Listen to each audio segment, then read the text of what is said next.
మొత్తానికి బంద్ అయిన విషయము ఈ రాష్ట్ర ప్రజలకు తెలుసు. అయితే ఒక అజ్ఞాని ఏం చెప్తాడంటే,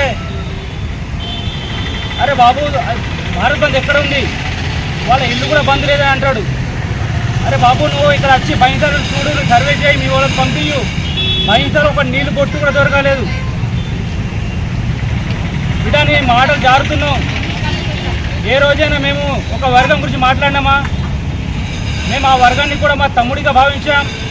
ఈ రోజు కూడా మేము కలిసి ఉంటామన్న విషయాన్ని తెలియజేస్తున్నాం నీకు. నువ్వు చందల కోసము ఈ దండలు చేస్తున్నావు, కానీ ఈ తాలూకాలోని ప్రజలు కానీ ఈ రాష్ట్రంలో మాది కానీ ఒకటే ఉంటాం. నువ్వు మాత్రం వేరవు. నువ్వు డాక్టర్ బిఆర్ అంబేద్కర్ గారికి అనుచితంగా మాట్లాడినావు.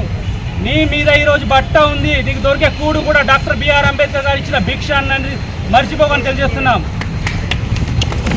బిడ్డ నువ్వు నిన్న వచ్చిన వాడు గారు అంటావు, అంబేద్కర్ని గాడు అంటావు. నాలుక జారిపోతున్నావు బిడ్డ. ఒకటి చెప్తున్నాం, నువ్వు మాకు రెస్పెక్ట్ ఇచ్చే అవసరం లేదు, కానీ బాబాసాహెబ్ అంబేద్కర్ని రెస్పెక్ట్ ఇచ్చి మాట్లాడు. నెక్స్ట్ టైం ఒకరి అంబేద్కర్ గారికి ఆ గౌరవంగా మాట్లాడనుకో, నాలుక కూడా ఉండదని తెలియజేస్తున్నాను. కావున వెంటనే నువ్వు క్షమాపణ చెప్పాలి. డాక్టర్ బిఆర్ అంబేద్కర్ దగ్గర పోయి కాలు మొక్కి నన్ను క్షమించమని చెప్పాలి. ఈ తెలంగాణ, ఈ భారతదేశంలో ఉన్న ప్రజలకు స్వచ్ఛందంగా క్షమాపణ అడగని డిమాండ్ చేస్తున్నాము. లేని పక్షంలో బిడ్డ నీకు బైన్సాలో కూడా కాల్పు మొబనీయమనేసి, బైన్సాలు ఎట్లాస్తో చూస్తామనేసి. ఎందుకంటే బాబాసాహెబ్ అంబేద్కర్ నీకే కాదు, ఈ భారతదేశంలో ఉన్నటువంటి 140 కోట్ల మందికి తండ్రి లాంటి వాడు. అలాంటి వ్యక్తికి నువ్వు అవాచ్యంగా మాట్లాడుతున్నావు. నువ్వు మాట్లాడే పరిస్థితిలో నువ్వు అసలు మెంటల్ అయినా నాకు డౌట్ వస్తుంది. ఒకసారి హాస్పిటల్ పోయిరా. నువ్వు గతంలో అంబేద్కర్ని గారు అన్నావు, ఈరోజు రెస్పెక్ట్ లేకుండా మాట్లాడుతున్నావు. కనుక నీవు ఒరిజినల్ మనువాదిగా నువ్వు నీలో ఒక రక్తాన్ని, ఇప్పుడు రక్తం అంటే గ్లూకోజ్ని నీకు ఎక్కించడం జరిగింది, మను ధర్మం అనేది. అందుకోసం నువ్వు ఆ విధంగా మాట్లాడుతున్నావు. లేకుంటే ఒకప్పుడు నువ్వు రెస్పెక్ట్ ఇచ్చే వ్యక్తి ఈరోజు రెస్పెక్ట్ ఇవ్వక వచ్చినావు అంటే నువ్వు ప్యూర్ మనువాది, నువ్వే మనువాది అని తెలియజేస్తున్నాను. ఇంకోటి ఏమంటే, మేము ఇక్కడ తాలూకాలో ఈ రాష్ట్రంలో మాదిగలు కలిసి ఉన్నంత వరకు ఇది ఏబిసిడి ఎక్కడ జరగదని కూడా విషయాన్ని తెలుసుకో. నెక్స్ట్ టైం చెప్తున్నాం, క్షమాపణ అడిగే వరకు నీకు ఇచ్చే ప్రసక్తే లేదు. జై భీమ్, జై భీమ్.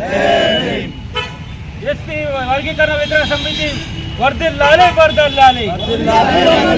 ఎస్సీ వర్గీకరణ వ్యతిరేక పోరాట సమితి వర్ధిల్లాలి.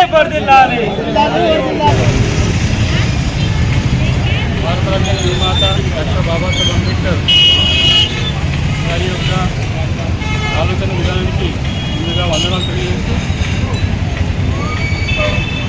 ఏదైతే ఇటీవల ఇచ్చినటువంటి భారత రాజ్యాంగానికి వ్యతిరేకంగా సుప్రీంకోర్టు వరికల్ని ఇప్పుడు ఇచ్చిందో దానికి వ్యతిరేకంగా 21 భారత్ బంద్ చేపట్టడం జరిగింది. దానికి మా బైన్సార్ డివిజన్లోని ప్రతి దుకాణం, ప్రతి మనిషి ఈ బంద్ను పూర్తిగా మద్దతు ఇచ్చినందుకు వారికి ముందుగా ధన్యవాదాలు తెలియజేస్తున్నాం. ఏదైతే రాజ్యాంగ వ్యతిరేకంగా సుప్రీంకోర్టు ఎస్సీ వర్గీకరణ చేయాలని చెప్పేసి తమ రాష్ట్రాలకు ఆదేశం ఇవ్వడం జరిగింది. దానికి మేము తీవ్రంగా ఖండిస్తూ, ఈరోజు అంటే ఏదైతే 21 రోజున బంద్ పిలుపు జరిగిందో ఆ రోజు నుంచి మందకృష్ణ మాదిగా మాలను టార్గెట్ చేస్తూ డాక్టర్ బాబాసాహెబ్ అంబేద్కర్ని కించపరిచే విధంగా మాట్లాడుతున్నాడు. మేము దానికి తీవ్రంగా ఎస్సీ వర్గీకరణ పోరాట సమితి తరఫున ఖండిస్తున్నాము.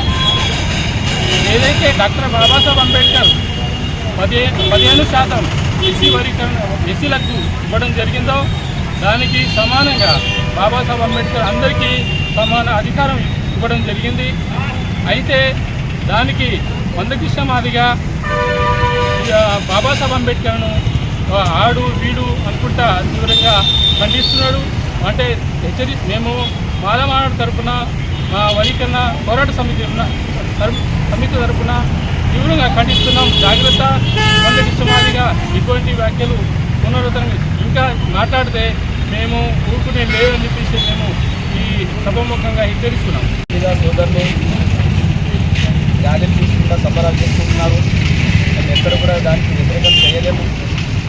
సరే వాళ్ళు ఇట్లాంటి చేసిండు, వాళ్ళు కోర్టుకి వెళ్ళిండు, కోర్టు వాళ్ళ పరంగా ఇచ్చినట్టు నాకు దాంట్లో అభ్యంతరం లేదు.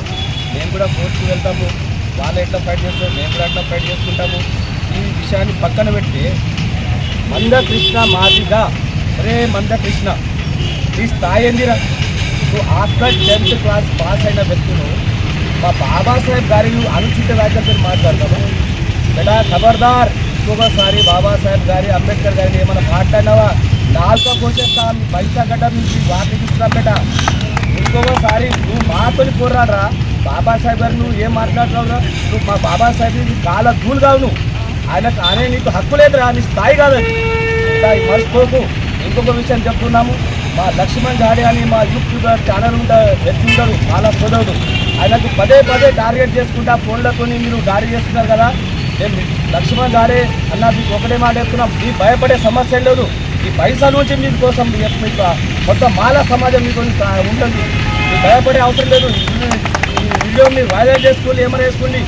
మీరు మా ఒక్క వ్యక్తిని టార్గెట్ చేసి నువ్వు మందకృష్ణని ఇట్లా అంటావా అట్లా అంటావరా? అరే మాట్లాడేటోళ్ళ పిచ్చోళ్ళ నీకు తెలుస్తలేదురా? బాబాసాహెబ్ గారిని వాడేమంటారని వాళ్ళే టార్గెట్ చేసి మాట్లాడతారా? అరే దమ్ముంటే మాతోని మాట్లాడరా. బాబాసాహెబ్ని పక్కన వద్దయింది.